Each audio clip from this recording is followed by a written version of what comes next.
আমি মিত্ৰতা সম্পৰ্কত প্ৰদেশ কংগ্ৰেছৰ সভাপতি হিচাপে মই অতি আন্তৰিকতাৰে চেষ্টাও কৰি আছোঁ আৰু মই বিচাৰোঁ যে মিত্ৰতাৰ একান্ত প্ৰয়োজন আছে। কিন্তু এতিয়া পঞ্চায়ত নিৰ্বাচনৰ ফলাফল পিছত আমি এই কথাখিনি আৰু গভীৰভাৱে পৰ্যালোচনা কৰিবৰ কাৰণে এটা সুযোগ পালোঁ, কাৰণ ইয়াত এটা বাৰ্তা এটাও আছে। এই পঞ্চায়ত ৰিজাল্টটোৰ মাজেদি আপুনি দৃষ্টিভংগী, এটা গিলাচ যেতিয়া আধা খালী থাকে, কোনোবাই গিলাচটো আধা খালী দেখে, কোনোবাই গিলাচটো আধা ফুল দেখে। পানী যদি আপুনি আধা গিলাচ থৈ দিয়ে, আপুনি আধা গিলাচ খালী বুলিও চাব পাৰে, আপুনি আধা গিলাচ ফুল বুলিও চাব পাৰে। এতিয়া মোৰ যিটো দৃষ্টিভংগী সেইটো হৈছে যে পঞ্চায়ত নিৰ্বাচনৰ জৰিয়তে মিত্ৰতাৰ সম্পৰ্কটো অসমৰ ৰাইজে আমাক এটা বাৰ্তা দিছে, আৰু এই বাৰ্তাটো যদি আমি গভীৰভাৱে উপলব্ধি কৰিব পাৰোঁ যে আমাৰ ভৱিষ্যত খুব ভাল হ'ব।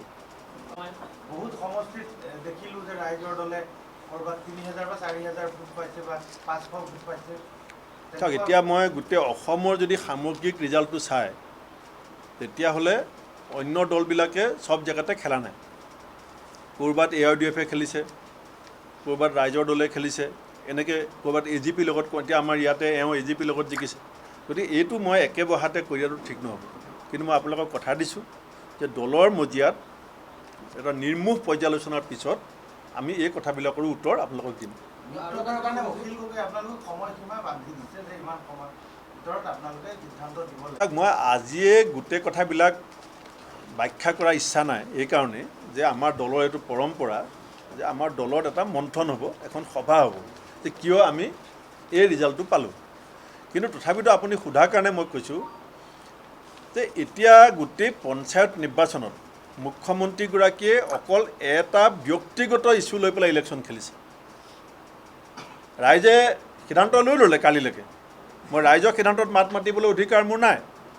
কিন্তু এই কথা অসমৰ ৰাইজে দেখিলে যে অসমৰ মুখ্যমন্ত্ৰীগৰাকীয়ে গোটেই পঞ্চায়ত নিৰ্বাচনটোত কেৱল এটা ব্যক্তিগত, আমাৰ দলৰ এজন নেতাক ব্যক্তিগত আক্ৰমণৰ জৰিয়তেই তেখেতৰ গোটেই প্ৰচাৰটো শেষ কৰিল আৰু বিজেপি জিকিছে।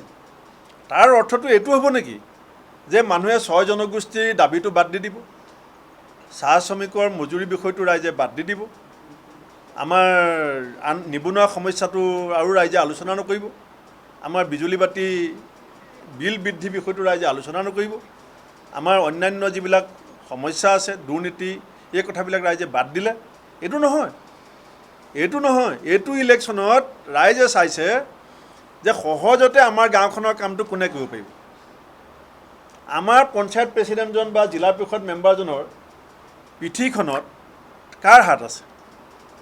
কোনে এওঁক অলপ বেছি স্পীডত কাম কৰাব পাৰিব? ৰাইজেও, অসমৰ ৰাইজ ৰাজনৈতিকভাৱে পৰিপক্ক, যিটো কাৰণে আমাৰ চৰকাৰৰ দিনত আমি ভাল ৰিজাল্ট কৰিছিলোঁ। আমি 13 চনত যদি আমাৰ পঞ্চায়তৰ ৰিজাল্টেই শেষ ৰিজাল্ট হয় মুখ্যমন্ত্ৰীয়ে কোৱা নিচিনাকৈ, তেতিয়া 13 চনততো আমি 273খন জিলা পৰিষদ জিকিছিলোঁ, আৰু আমি 13 চনত 1223খন আঞ্চলিক পঞ্চায়ত জিকিছিলোঁ। কিন্তু আমিতো MLA সেই হিচাপত নিজিকিলোঁ, MLA সংখ্যা আমাৰ কমি গ'ল। এতিয়া MP ইলেকশ্যনত আমি 76 লাখ ভোট পাইছিলোঁ। এতিয়া পঞ্চায়তত সেই ভোটটো তাৰতম্য হ'ব। তাৰমানে MP ইলেকশ্যনত আমাক ভোট দিয়া মানুহখিনিয়ে সিদ্ধান্ত বদলি কৰিছে নেকি? যদি কৰিছে, কিয় কৰিছে? এইখিনি আমি পৰ্যালোচনা কৰিম, কৰি পেলাই আপোনালোকক নিশ্চয় জনাম। কিন্তু আমি 2026ৰ কাৰণে নতুন ৰণনীতি লৈ নতুন উৎসাহেৰে যে আমি কামত, দলীয় সাংগঠনিক কামত ৰাইজৰ লগত আমি বেছিকৈ সময় দি যে আমি সংগঠন শক্তিশালী কৰিবলৈ চেষ্টা কৰিম, এইটো নিশ্চিত। জিলা পৰিষদ ক্লেইম কৰিব নোৱাৰোঁ, সেইটো সংবিধানে নেমানে। কিন্তু আমি দলৰ নেতা কৰ্মীসকলে 246 এই গেপটো আমি 6 মাহত আমি কমপ্লিট কৰি পেলাই অভাৰটেক কৰিব পাৰিম নে নোৱাৰিম? এতিয়া ধেমাজি জিলাত আমি 120 এনেকৈ হাৰিছোঁ। বিহপুৰীয়া জিলা পৰিষদ আমি 126টা ভোটত হাৰিছোঁ। গতিকে আমাক ৰাইজে নিদিয়াকৈ থকা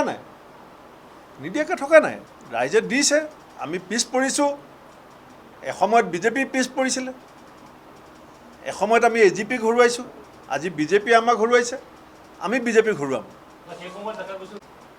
যেতিয়া 85 চনত আমি চৰকাৰৰ পৰা গৈছিলোঁ, আপোনালোকে জানে, আপোনালোক প্ৰায়ভাগ সেই সময়ত স্কুলীয়া ছাত্ৰ আছিলে, 85 চনত আমি ক্ষমতাৰ পৰা যাওঁতে বহুত জেগাত কংগ্ৰেছে সভা সমিতি পতাৰ অনুমতি নাছিলে, ঘৰৰ পৰা মানুহ ওলাব পৰা নাছিলে, লেখন লাহন, মানৱেন্দ্ৰ শৰ্মা, ৰুহিতেশ্বৰ শইকীয়াক হত্যা কৰা হৈছিলে।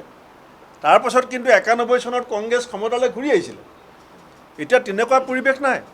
এতিয়া কালি মোৰ ইয়াতে মই যিটো জিলা পৰিষদত বহি আছোঁ, এই জিলা পৰিষদত আমাৰ কংগ্ৰেছৰ প্ৰাৰ্থীগৰাকী 246টা ভোটত হাৰিছে। পৰাজয়, ইয়াত ছেকেণ্ড ডিভিজন নাই। কিন্তু এই 246 যিটো গেপ আছে, সেইটো অহা 6 মাহত আমি যদি চেষ্টা কৰোঁ, আমি ফিল আপ কৰিব পাৰিম নে নোৱাৰিম? সেইটোৱে আমাৰ আচল কথাটো।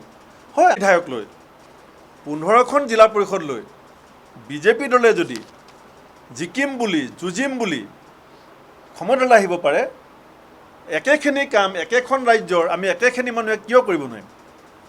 সেইটোৱে আমাৰ সংকল্প।